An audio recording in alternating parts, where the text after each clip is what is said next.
Chapter 44 of Pride and Prejudice.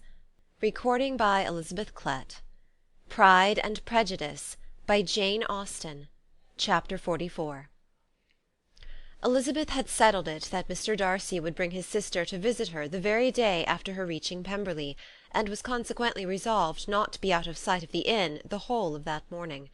But her conclusion was false, for on the very morning after their arrival at Lambton these visitors came. They had been walking about the place with some of their new friends, and were just returning to the inn to dress themselves for dining with the same family, when the sound of a carriage drew them to the window, and they saw a gentleman and a lady in a curricle driving up the street. Elizabeth, immediately recognizing the livery, guessed what it meant, and imparted no small degree of her surprise to her relations by acquainting them with the honour which she expected.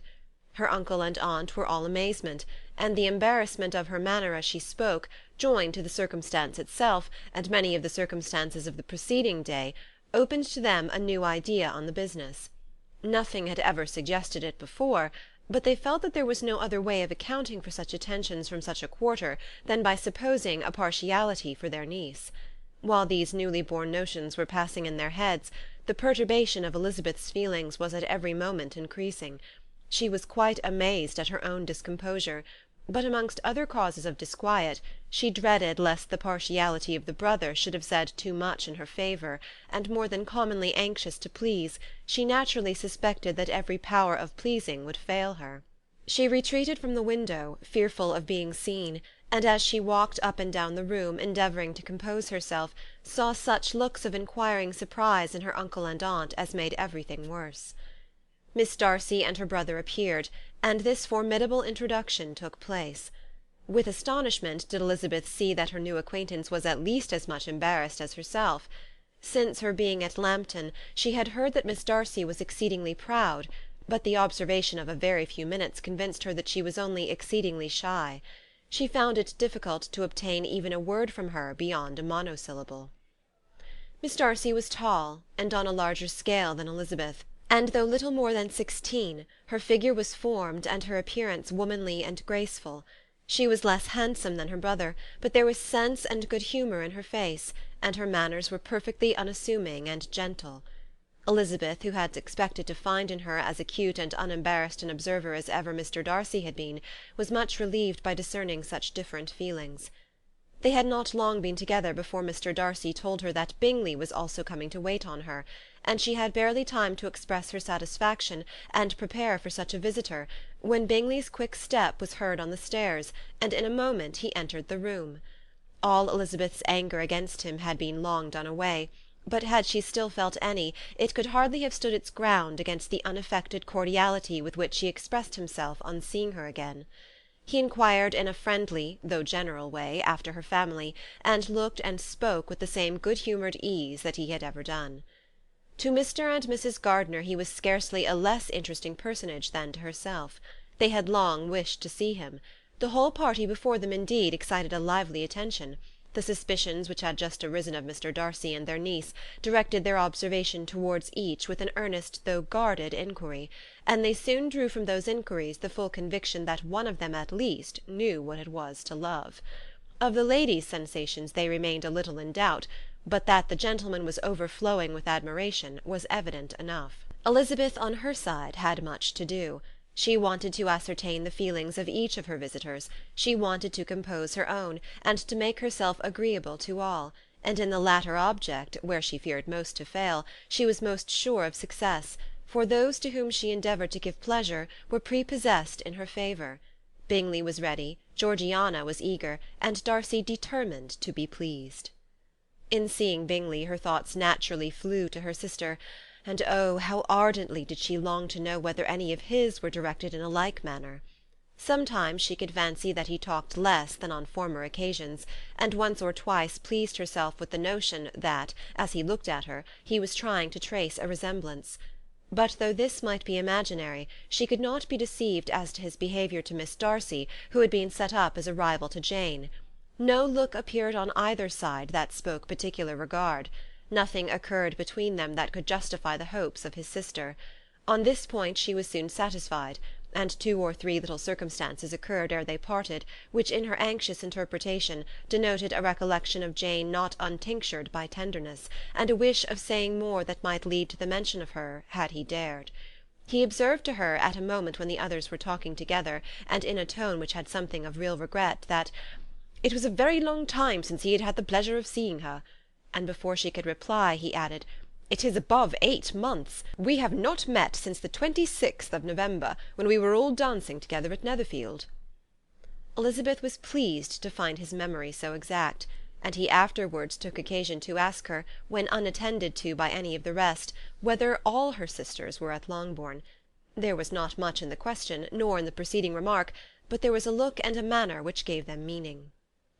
It was not often that she could turn her eyes on Mr. Darcy himself, but whenever she did catch a glimpse, she saw an expression of general complacence, and in all that he said she heard an accent so removed from hauteur or disdain of his companions, as convinced her that the improvement of manners which she had yesterday witnessed, however temporary its existence might prove, had at least outlived one day. When she saw him thus seeking the acquaintance and courting the good opinion of people with whom any intercourse a few months ago would have been a disgrace, when she saw him thus civil, not only to herself, but to the very relations whom he had openly disdained, and recollected their last lively scene in Hunsford Parsonage, the difference, the change, was so great, and struck so forcibly on her mind, that she could hardly restrain her astonishment from being visible. Never, even in the company of his dear friends at Netherfield, or his dignified relations at Rosings, had she seen him so desirous to please, so free from self-consequence or unbending reserve, as now, when no importance could result from the success of his endeavours, and when even the acquaintance of those to whom his attentions were addressed would draw down the ridicule and censure of the ladies both of Netherfield and Rosings. Their visitors stayed with them above half an hour, and when they arose to depart, Mr. Darcy called on his sister to join him in expressing their wish of seeing Mr. and Mrs. Gardiner and Miss Bennett to dinner at Pemberley before they left the country. Miss Darcy, though with a diffidence which marked her little in the habit of giving invitations, readily obeyed. Mrs. Gardiner looked at her niece, desirous of knowing how she, whom the invitation most concerned, felt disposed as to its acceptance, but Elizabeth had turned away her head. Presuming, however, that this studied avoidance spoke rather a momentary embarrassment than any dislike of the proposal, and seeing in her husband, who was fond of society, a perfect willingness to accept it, she ventured to engage for their attendance, and the day after the next was fixed on. Bingley expressed great pleasure in the certainty of seeing Elizabeth again, having still a great deal to say to her, and many enquiries to make after all their Hertfordshire friends. Elizabeth, construing all this into a wish of hearing her speak of her sister, was pleased, and on this account, as well as some others, found herself, when their visitors left them, capable of considering the last half-hour with some satisfaction, though while it was passing, the enjoyment of it had been little. Eager to be alone, and fearful of inquiries or hints from her uncle and aunt, she stayed with them only long enough to hear their favourable opinion of Bingley, and then hurried away to dress. But she had no reason to fear Mr. and Mrs. Gardiner's curiosity. It was not their wish to force her communication. It was evident that she was much better acquainted with Mr. Darcy than they had before any idea of. It was evident that he was very much in love with her. They saw much to interest, but nothing to justify inquiry. Of Mr. Darcy it was now a matter of anxiety to think well, and as far as their acquaintance reached, there was no fault to find.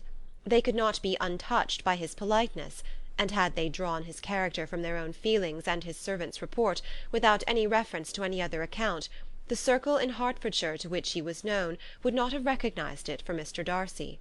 There was now an interest, however, in believing the housekeeper, and they soon became sensible that the authority of a servant who had known him since he was 4 years old, and whose own manners indicated respectability, was not to be hastily rejected. Neither had anything occurred in the intelligence of their Lambton friends that could materially lessen its weight. They had nothing to accuse him of but pride. Pride he probably had, and if not, it would certainly be imputed by the inhabitants of a small market town where the family did not visit. It was acknowledged, however, that he was a liberal man, and did much good among the poor. With respect to Wickham, the travellers soon found that he was not held there in much estimation, for though the chief of his concerns with the son of his patron were imperfectly understood, It was yet a well-known fact that, on his quitting Derbyshire, he had left many debts behind him, which Mr. Darcy had afterwards discharged. As for Elizabeth, her thoughts were at Pemberley this evening more than the last, and the evening, though as it passed it seemed long, was not long enough to determine her feelings towards one in that mansion, and she lay awake 2 whole hours endeavouring to make them out. She certainly did not hate them. No, hatred had vanished long ago, and she had almost as long been ashamed of ever feeling a dislike against him that could be so called. The respect created by the conviction of his valuable qualities, though at first unwillingly admitted, had for some time ceased to be repugnant to her feeling, and it was now heightened into somewhat of a friendlier nature, by the testimony so highly in his favour, and bringing forward his disposition in so amiable a light, which yesterday had produced. But above all, above respect and esteem, there was a motive within her of goodwill which could not be overlooked. It was gratitude. Gratitude not merely for having once loved her, but for loving her still well enough to forgive all the petulance and acrimony of her manner in rejecting him, and all the unjust accusations accompanying her rejection. He, who, she had been persuaded, would avoid her as his greatest enemy, seemed, on this accidental meeting, most eager to preserve the acquaintance, and without any indelicate display of regard, or any peculiarity of manner, where their two selves only were concerned, was soliciting the good opinion of her friends, and bent on making her known to his sister. Such a change in a man of so much pride exciting not only astonishment but gratitude, for to love, ardent love, it must be attributed, and as such its impression on her was of a sort to be encouraged, as by no means unpleasing, though it could not be exactly defined. She respected, she esteemed, she was grateful to him, she felt a real interest in his welfare, and she only wanted to know how far she wished that welfare to depend upon herself, and how far it would be for the happiness of both that she should employ the power, which her fancy told her she still possessed, of bringing on her the renewal of his addresses. It had been settled in the evening between the aunt and the niece that such a striking civility as Miss Darcy's in coming to see them on the very day of her arrival at Pemberley, for she had reached it only to a late breakfast, ought to be imitated, though it could not be equalled, by some exertion of politeness on their side, and consequently that it would be highly expedient to wait on her at Pemberley the following morning. They were therefore to go. Elizabeth was pleased, though when she asked herself the reason, she had very little to say in reply. Mr. Gardiner left them soon after breakfast.